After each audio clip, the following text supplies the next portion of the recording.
Ikhwani wa akhawati a'azakumullah, Bapak dan Ibu jemaah Maghrib Masjid Al-Bilal, Cempaka Baru, Kemayoran, Jakarta Pusat. Kembali kita lanjutkan pembahasan Kitab Tauhid karya Fadilatul Syekh Dr. Saleh bin Fauzan Al-Fauzan jilid 1. Kita masih di bab yang ketiga, Tauhid Uluhiyah. Kemarin kita bahas di pasal yang pertama, yaitu makna Tauhid Uluhiyah dan bahwa ia adalah inti dakwah para Rasul. Sekarang di pasal yang kedua, halaman 60, makna dan rukun, syarat dan konsekuensi berikut yang membatalkan syahadatain. Ini judulnya banyak ini, tidak akan tuntas malam ini, maka kita bagi-bagi. Malam ini kita hanya membahas makna dan rukun syahadatain, ya, makna dan rukun syahadatain, syarat dan konsekuensi serta membatalkannya, insyaallah pada pertemuan selanjutnya. Jadi malam ini khusus kita membahas makna dan rukun syahadatain, dua kalimah syahadat. Nah, nomor A, kita fokus kepada syahadat yang pertama, la ilaha illallah. Nanti baru syahadat yang kedua, Muhammadur Rasulullah, nomor B.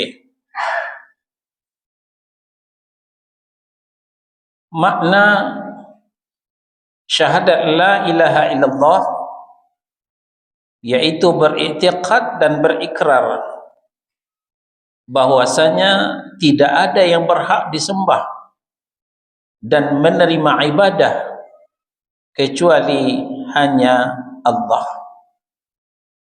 Mentaati hal tersebut dan mengamalkannya. Dalam bahasa Arabnya, la ma'buda bihaqqin illallah. Ya, la ma'buda bihaqqin illallah. Ini maknanya. Kuncinya adalah di bihaqqin. Tanpa bihaqqin, maka maknanya belumlah sempurna. Ini mungkin agak asing, mungkin tidak populer kalau kita bandingkan dengan yang kita pelajari waktu di SD dulu, waktu di TK dulu, terus sekarang namanya PAUD. La ilaha illallah diajarkan oleh guru artinya apa? Tidak ada Tuhan selain Allah. Tidak ada Tuhan selain Allah. Walaupun ditambah dengan disembah, tidak ada Tuhan yang disembah selain daripada Allah, masih belum sempurna. Ya. Nah, berikut ada beberapa contoh makna-makna yang keliru. Nomor 1, la ilaha illallah diartikan dengan tidak ada sesembahan selain Allah. Ini belumlah sampai kepada maksud. Kenapa? Karena ternyata masih banyak yang disembah selain Allah. Yesus Kristus disembah selain Allah.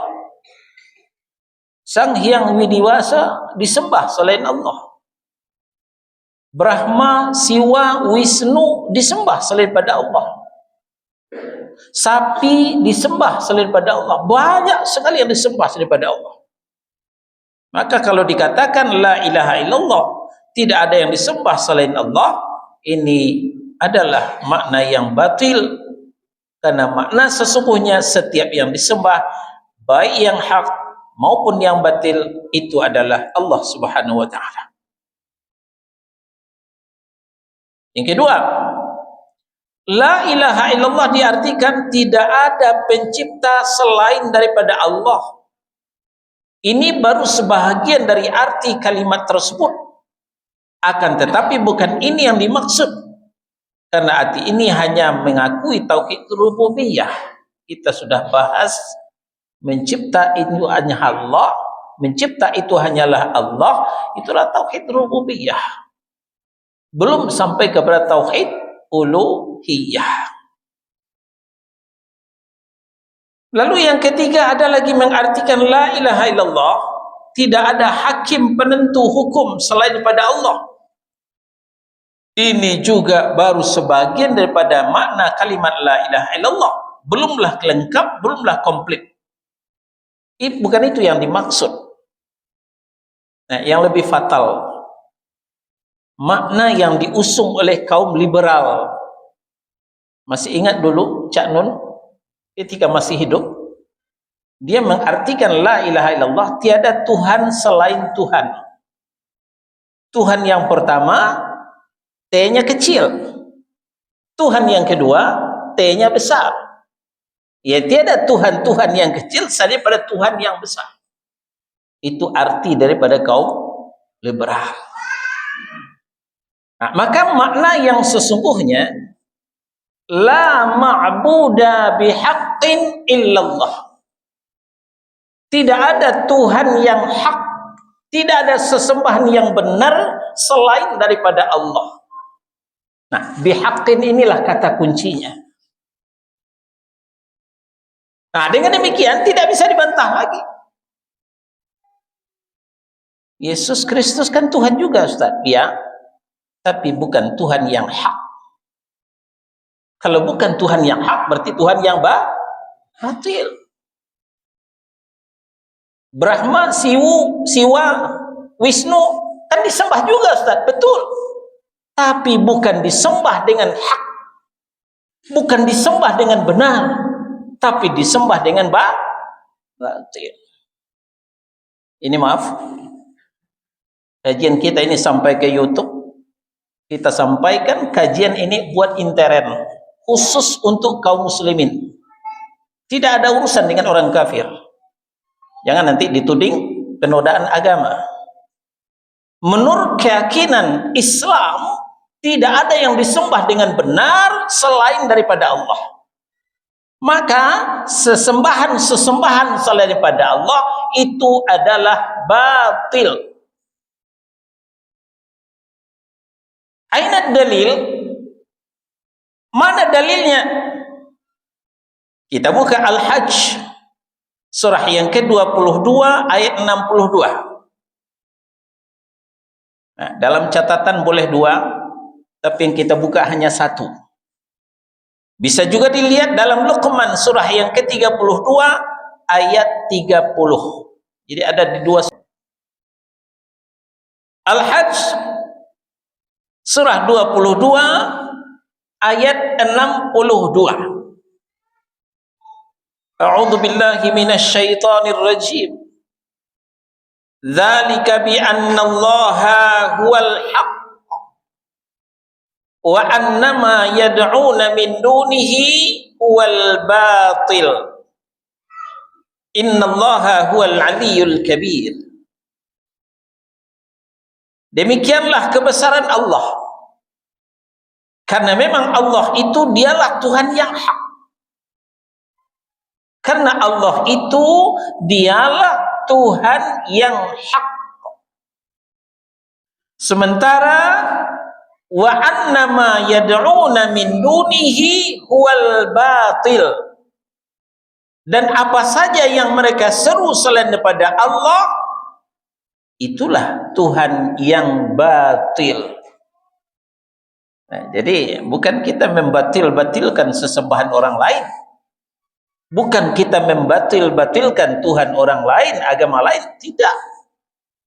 Tapi yang membatilkan itu adalah Allah Subhanahu wa taala. Wa ma 'alaina illa al-balaghul mubin. Kapasitas kita hanya sekedar menyampaikan saja. Jadi jangan sampai pemeluk agama lain tersinggung. Jangan dinilai dikatakan penodaan agama. Tidak, kita tidak ada urusan dengan agama lain. Nah, jadi apa kata Allah? Wa anna ma yad'una min dunihi huwal batil. Dan apa saja yang mereka seru, mereka sembah selain pada Allah, itulah Tuhan yang batil. Dan sesungguhnya Allah, dialah yang maha kuasa lagi maha tinggi. Inilah dalil daripada bihaqqin ini, ya. Bihaqqin ini.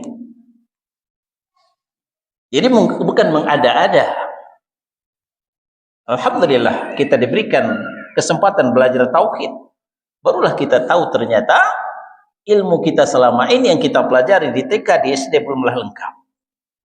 Ya.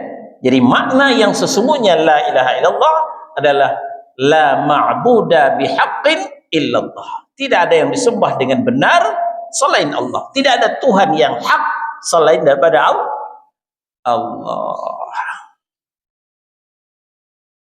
Nah, sekarang kita berlanjut kepada rukunnya.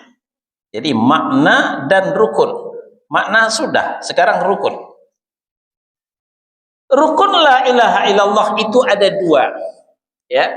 La ilaha itu disebut dengan an-nafyu. Artinya peniadaan. Penolakan. Yang kedua, illallah. Ini namanya al-itsbat. Al-itsbat. Ya, artinya penetapan. Penetapan. Jadi berapa rukun la ilaha illallah? Dua. Pertama, an-nafyu. Apa artinya? Penolakan. Yang kedua, al-itsbat. Apa artinya? Penetapan. Penolakan la ilaha. Tidak ada Tuhan yang hak. Tidak ada sesembahan yang benar. Ini penolakan. Tidak ada, tidak ada, tidak ada, tidak ada. Nah, setelah itu al-itsbat, penetapan, kecuali hanya Allah saja. Ini namanya al-itsbat. Ini namanya penetapan. Ya, mungkin susunannya di kitab berbeda dengan yang saya tulis di papan, ya. Ya. Jadi rukun la ilaha illallah itu di halaman 61. Ya. Rukun syahadat la ilaha illallah.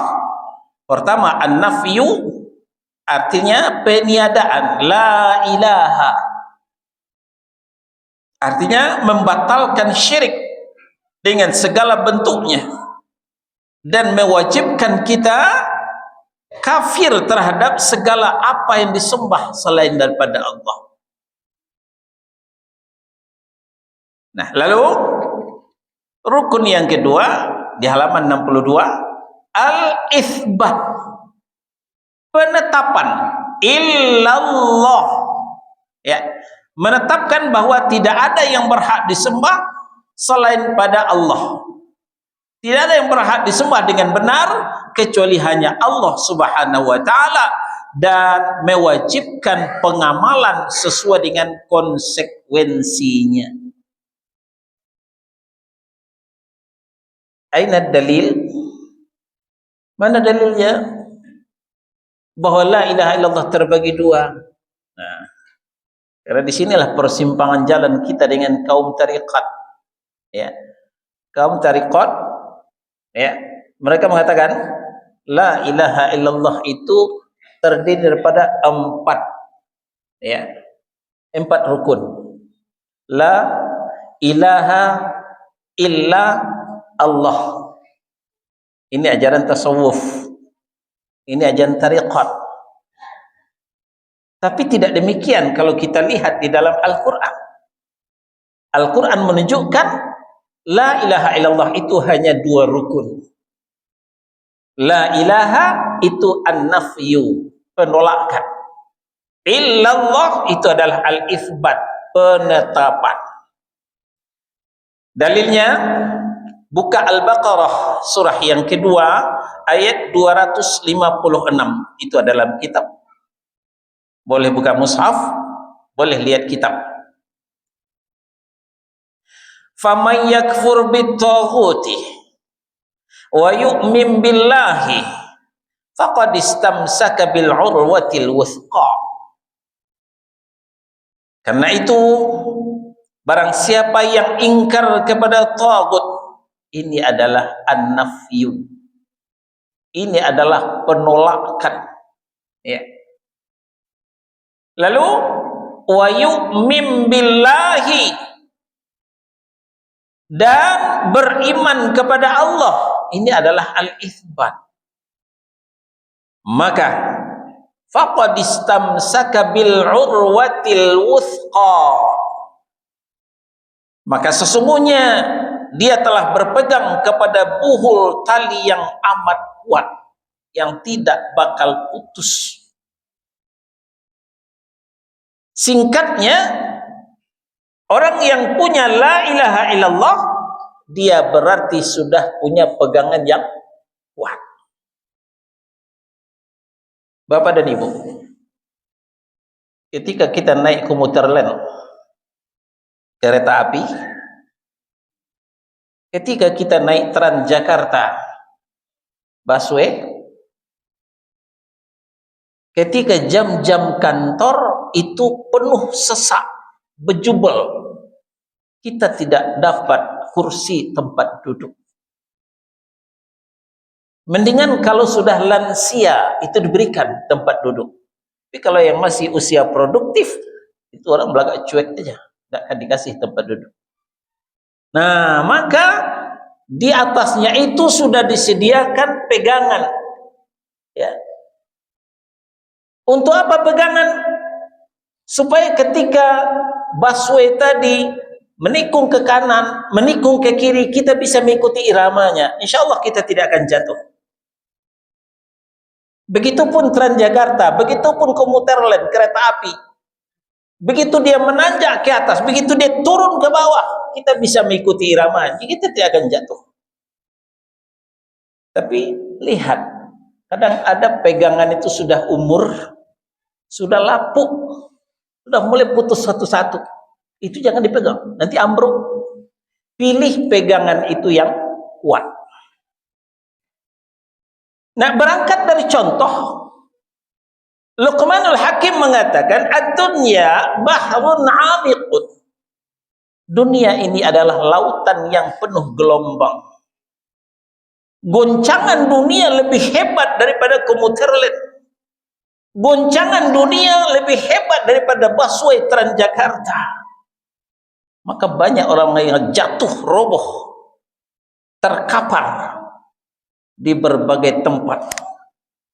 Ada yang terkapar di LGBT, ada yang terkapar di meja judi, ada yang terkapar di minuman keras, di narkoba, ada yang terkapar di judi online, macam-macam. Kenapa? Tidak punya pegangan yang kuat, yaitu la ilaha illallah. Orang yang punya la ilaha illallah berarti sudah punya pegangan yang kuat. Insya Allah dia tidak akan roboh betapapun goncangan dunia ini, dia akan selamat insya Allah. Inilah keutamaan orang yang bertauhid. Nah, jadi kita ulang. Kata Allah Subhanahu wa taala, "Wa may yakfur bit-taghuti wa yu'min billahi faqad istamsaka bil urwatil wuthqa." Barang siapa yang ingkar kepada taghut, taghut adalah segala yang disembah selain daripada Allah, segala yang diidolakan selain daripada Allah, dan dia beriman kepada Allah saja, maka sesungguhnya ia telah berpegang kepada buhul tali yang amat kuat. Ini dalil la ilaha illallah terbagi dua rukun. Selanjutnya kita bisa lihat dalam Az-Zukhruf ayat 26 dan 27. Ini adalah perkataan Nabiullah Ibrahim alaihissalam. Apa kata Nabi Ibrahim alaihissalam? Ya.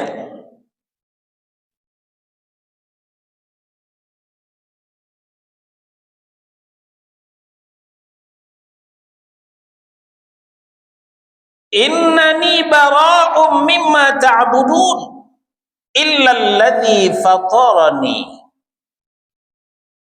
Sesungguhnya aku berlepas diri terhadap apa yang kalian sembah. Ini adalah an-nafyu, penolakan. Ibrahim alaihissalam berlepas diri, menolak terhadap sembahan-sembahan yang diibadahi oleh kaumnya, termasuk yang diibadahi oleh ayahandanya sendiri. Tapi Allah berlepas diri. Jadi beliau mengatakan, innani bara'um mimma ta'budun, sesungguhnya aku berlepas diri, menolak terhadap apa yang kalian sembah. Ini an-nafyu, penolakan. Ayat 27. Illalladzi fatarani. Tetapi aku hanya menyembah Tuhan yang telah menciptakanku. Inilah al-itsbat, penetapan.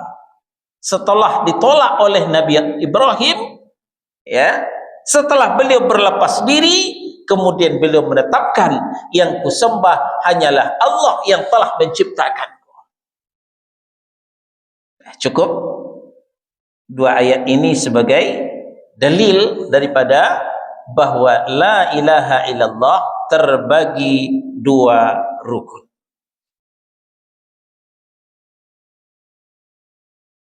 Nah, sekarang kita bahas yang kedua, syahadat yang kedua, yaitu Muhammadur Rasulullah. Apa maknanya? Kita kembali ke halaman 61, itu nomor B.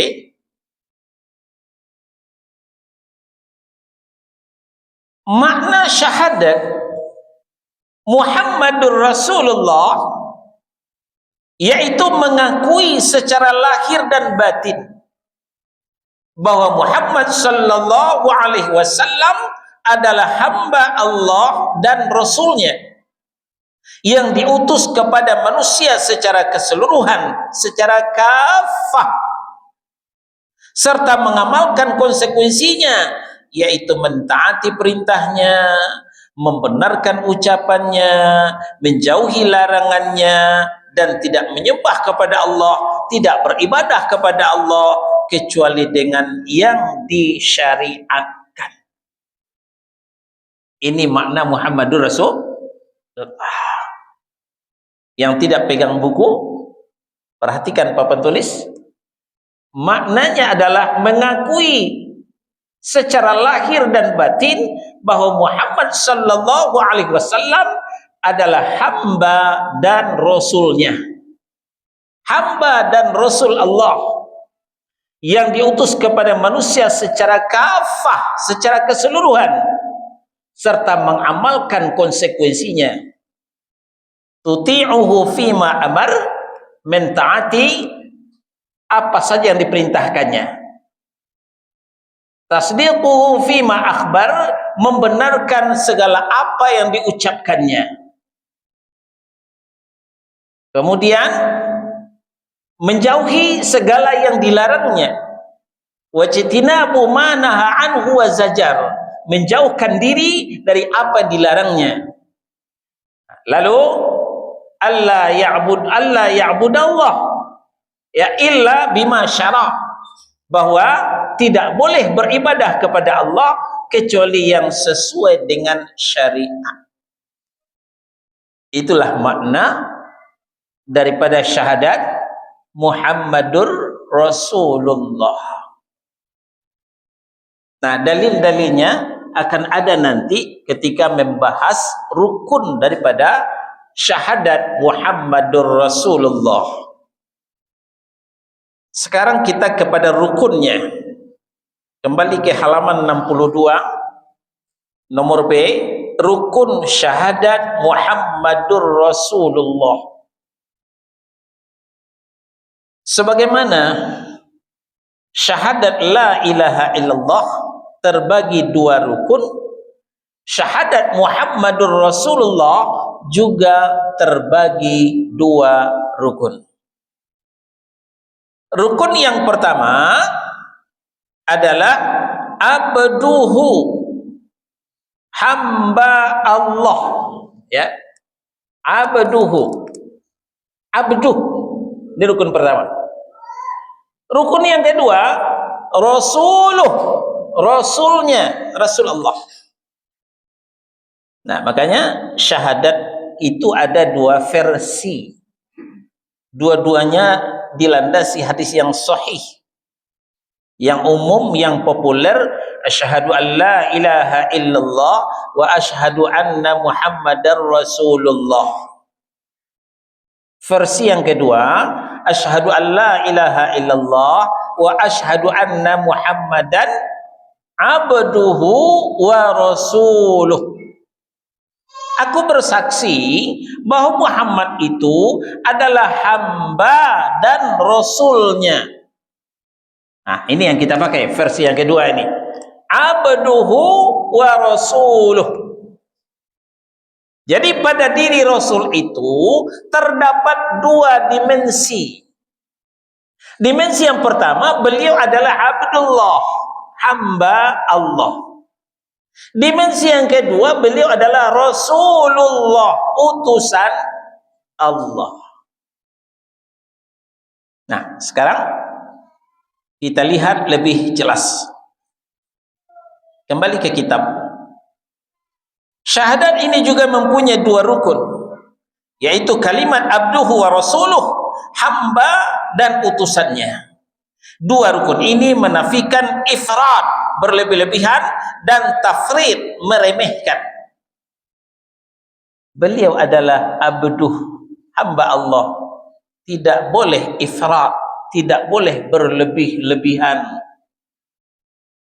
La taghlu fi dinikum. Jangan kalian berlebih-lebihan dalam agama kalian, kata Allah. Pesan Nabi, wa iyyakum wal ghuluwa fid din. Awaslah kalian, berhati-hatilah kamu terhadap sikap yang berlebih-lebihan di dalam agama. Kenapa? Penyebab rusaknya orang-orang sebelum kalian, ahlul kitab, al-yahud wan nasara, karena mereka al-ghuluwu fid din, berlebih-lebihan dalam agama mereka, dalam memuji menyanjung nabi mereka. Wa qala al-yahud al-Uzair ibn Allah. Yahudi berkata, Uzair adalah anak Allah. Padahal Uzair itu tidak lebih dari seorang hamba dan Nabiullah, Nabi Uzair. Wa qala an-Nasara. Orang Nasrani berkata, Al-Masihu ibnullah. Isa al-Masih adalah anak Allah. Anak Allah. Ini berlebih-lebihan. Allah marah. Allah murka. Allah benci kepada orang yang mengatakan bahwa beliau punya anak. Ya.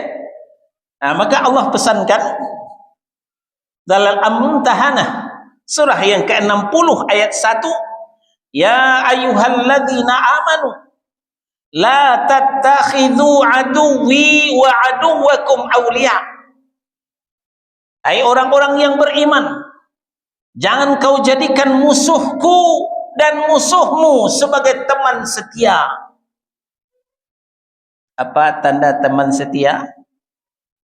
Kalau ketemu bukan hanya salaman, tapi berangkulan, itu tandanya teman setia. Bila perlu cipika-cipiki, cium kepalanya, cium tangannya, itu teman setia.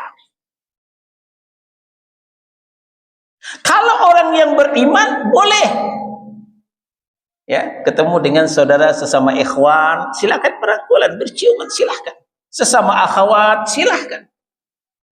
Karena sama orang beriman, sama orang bertauhid. Tapi kalau orang musyrik, musuhku dan musuhmu, kata Allah. Ustaz provokator ya, Ustaz suuzon ya. Nggak boleh dong suuzon kepada orang, nggak boleh dong provokator ngadu domba. Kita bukan suuzon, dakwah kita bukan provokasi. Kita hanya menyampaikan apa yang telah disampaikan Allah Subhanahu wa taala. Buka Al-Baqarah surah yang kedua ayat 120. Walan tarda ankal yahudu walan nasara hatta tattabi'a millatahum. Yahudi dan Nasrani tidak akan pernah ridho kepadamu sebelum kamu mengikuti milah mereka. Allah yang bicara di dalam Al-Quran. Percaya nggak kepada Allah? Ya, terserah. Kalau tidak percaya kepada Allah, ya silahkan. Kita nggak maksa, kita hanya menyampaikan. Merupakan warning dari Allah, peringatan dari Allah. Wahai kaum muslimin, bahwa Yahudi dan Nasrani tidak akan pernah ridho kepadamu sebelum kamu mengikuti milah mereka. Masih tidak percaya?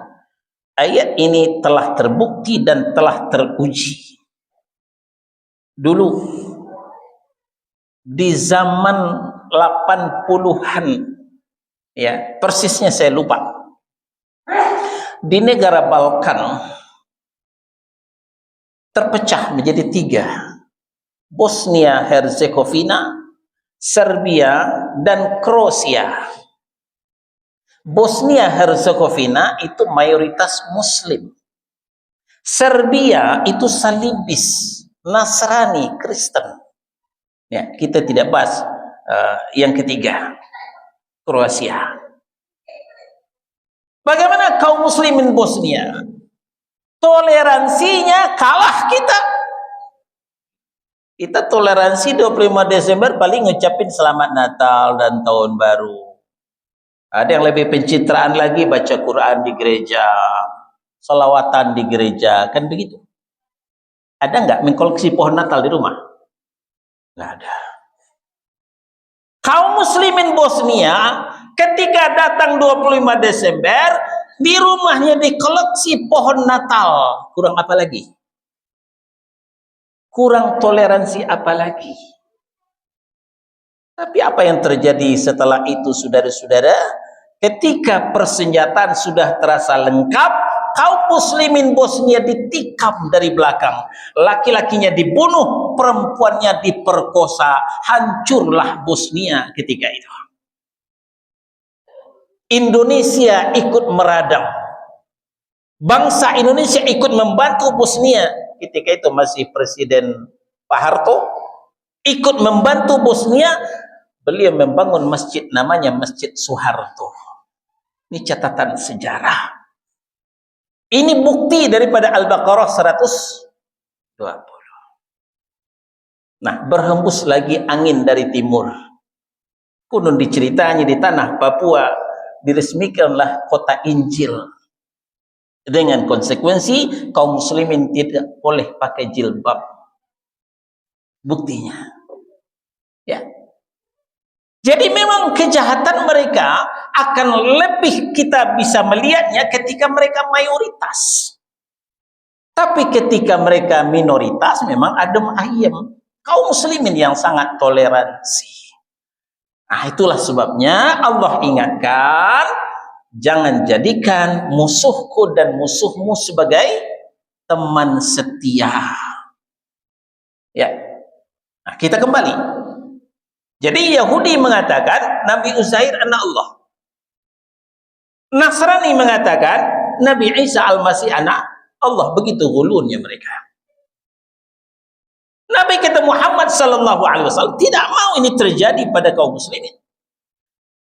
Sehingga ketika ada orang memujinya, ya, anta sayyiduna, engkau adalah sayyid kami. Apa jawab beliau? Sayyidullah tabaraka wa ta'ala. Sayyid kita, Sayyiduna Allah tabaraka wa ta'ala. Sayyid kita adalah Allah subhanahu wa ta'ala, bukan saya, Sayyid kalian. La tutruni kama atratin nasara ibna Maryam. Jangan kau puji-puji aku, jangan kau sanjung-sanjung aku sebagaimana orang Yahudi, orang Nasrani memuji-muji Isa putra Maryam. Nah, bagaimana dengan anta syamsun, anta badrun, anta nurun fawqa nuri. Ini bulan-bulan sekarang bergema ini. Ini adalah pemujaan berlebih-lebihan. Sudah dilarang oleh Nabi. La taghlu fi dinikum. Jangan kalian ghulu berlebih-lebihan. Beliau tidak mau dikutus. Beliau tidak mau dipuja. Ini bedanya dengan kita. Kalau kita senang dipuja orang. Assalamualaikum. Waalaikumsalam. Bapak kok tambah muda saja? Apa jawab kita? Kau bisa aja. Tapi yang jelas hidung mekar ketika dipuji orang, itu kita. Kalau Rasul marah kalau dipuji, merah mukanya. Beliau tidak senang dipuji, dikutus secara berlebihan.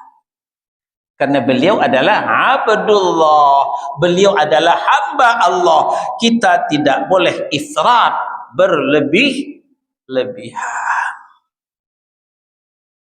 Yang kedua, beliau adalah Rasulullah, ya. Beliau adalah Rasulullah yang kita tidak boleh tafrid, meremehkan tentang hak-hak beliau. Sebagai manusia biasa, beliau tidak boleh dipuji, disanjung berlebihan. Sebagai Rasulullah, beliau harus kita muliakan, kita hormati, kita agungkan. Nah, sekarang kita lihat dalil-dalil ke arah itu. Dalil bahwa beliau adalah hamba Allah. Ini ada dalam Al-Kahfi surah yang ke-18 ayat 110. Kita di halaman 63. Qul innama ana basyarum mithlukum. Katakan kepada mereka, hai Muhammad. Yang mau dikatakan apa ya Allah? Innama ana basyarum mithlukum. Sesungguhnya aku ini hanyalah manusia seperti kalian juga. Lapar kalau tidak makan, haus kalau tidak minum, gores kena senjata tajam, gosong kalau terkena api.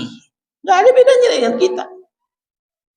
Buktinya di perang Uhud, beliau terjatuh, giginya patah, kakinya berdarah, menunjukkan Rasulullah tidak punya ilmu kebal.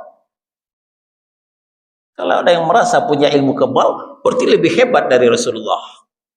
Adakah orang yang lebih hebat dari Rasulullah? Ayo. Adakah orang yang lebih hebat dari Rasulullah? Tidak ada. Dengan dalih amalan tertentu, dengan dalih zikir tertentu, Rasulullah paling banyak amalnya, Rasulullah paling banyak zikirnya, ternyata beliau tidak kebal dengan senjata tajam, kaki beliau berdarah, giginya patah. Lalu bagaimana dengan orang yang punya ilmu kebal? Apalagi kalau tidak bekerja sama dengan syaitan. La tattabi'u khutuwati syaitan innahu lakum aduwwum mubin. Waktu Isya sudah masuk, kita istirahat sejenak, silakan muadzin. Nah, jadi maka Rasulullah itu panggilan akrabnya Abdullah, Rasulullah, dua itu. Ya. Lanjutan daripada hadis, la tutruni kama atratin nasara ibnu Maryam. Jangan kau puji aku, jangan kau sanjung aku sebagaimana orang-orang Nasrani memuji menyanjung Isa putra Maryam. Aku ini adalah hamba Allah. Maka sebutlah namaku Abdullah wa Rasuluh, hamba Allah dan Rasulnya. Cukup itu. Mengenai Sayyidina wa Habibina wa Syafi'ina wa Zukhrina wa Maulana, itu kalimat-kalimat ghulu, berlebih-lebihan, yang ketika Nabi masih hidup beliau melarang. Bagaimana sekarang kalau Nabi sudah wafat?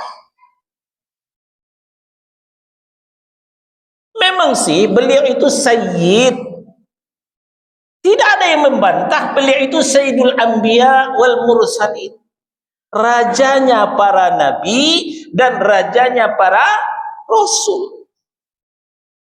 Tapi beliau tidak mau dipanggil sayyid. Sama dengan kita, ya. Ada orang sudah bolak-balik ke Makkah haji entah berapa kali, apalagi umroh sudah tiap tahun, kadang setahun 2-3 kali umroh. Tapi dipanggil Pak Haji, dia nggak mau. Jangan panggil saya Pak Haji. Ada orang baru peci putih, belum pernah ke Makkah, dipanggil Pak Haji. Senang dia dipanggil Pak Haji. Itu fakta. Jadi orang yang tidak mau dipanggil Pak Haji bukan berarti dia belum menunaikan ibadah haji. Dia sudah menunaikan ibadah haji tapi tidak mau dipanggil Pak Haji. Ada nggak orang seperti itu? Ada. Begitu juga Rasulullah sallallahu alaihi wasallam. Beliau Sayyidul Anbiya wal Mursalin, sayyid beliau. Kita akui, tidak ada yang membantah. Tapi karena beliau melarang kita memanggil beliau sayyid, maka beliau tidak boleh dipanggil sayyid. Maka kalimat sayyidina wa habibina wa zukhrina wa maulana Muhammad, itu adalah kalimat-kalimat ghulu, kalimat-kalimat yang berlebih-lebihan, yang ketika masih hidup beliau melarang mengucapkan itu. Nah, kemudian tentang Rasul, di dalam Al-Quran juga ditemui beberapa ayat, alladzi arsala rasulahu bil huda wa dinil haqq liyuzhirahu 'ala ad-dini kullih. Yang satu ayat walau karihal kafirun, di ayat yang lain wa kafa billahi syahida. Allah yang telah mengutus rasulnya bil huda wa bidinil haqq, dengan membawa petunjuk dengan agama yang benar, liyuzhirahu 'ala ad-dini kullih, supaya Allah memenangkan agamanya dari seluruh agama yang lain. Walau karihal kafirun, walaupun orang kafir benci karenanya. Tidak semua ayat yang bisa kita bacakan karena keterbatasan waktu. Itulah kesimpulannya, rukun syahadat Muhammadur Rasulullah itu juga dua. Pertama, abduh, beliau adalah hamba Allah. Yang kedua, wa rasuluh, beliau adalah Rasulullah. InsyaAllah pertemuan selanjutnya akan kita bahas syarat-syarat syahadatain. Silahkan yang mau bertanya sebelum kita tutup. Ya, silakan.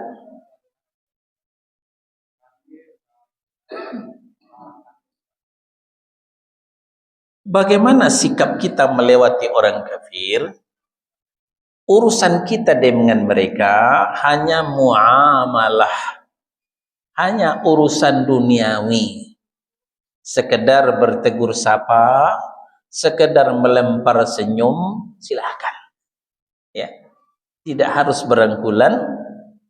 Salaman silahkan salaman, nggak apa-apa. Tidak harus cium tangan. Ya, salaman tidak harus cium tangan. Ingat, nggak ada barokah pada orang kafir. Ini ada juga tabaruk, ngalap berkah kepada paus. Inna lillahi wa inna ilaihi raji'un. Ngalap berkah dengan paus. Kemana tauhidnya mau ditaruh? Jadi ketemu dengan orang kafir cukup melempar senyum, tegur sapa, silahkan, nggak masalah. Salaman juga nggak apa-apa. Nggak usah berangkulan.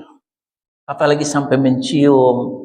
Itu bukan hanya ghulu, berlebih-lebihan. Dilarang oleh Allah. Kita jadikan teman setia, teman akrab, musuh Allah dan musuh kita. Demikian, wallahu a'lam. Yang lain? Cukup? Ya, berarti sudah paham semua ya? Kita tutup. Subhanakallahumma wa bihamdika, asyhadu an la ilaha illa anta, astaghfiruka wa atubu ilaik. Wassallallahu ala nabiyyina Muhammadin wa ala alihi wa sahbihi wa sallam. Barakallahu li wa lakum. Wassalamu alaikum warahmatullahi wabarakatuh.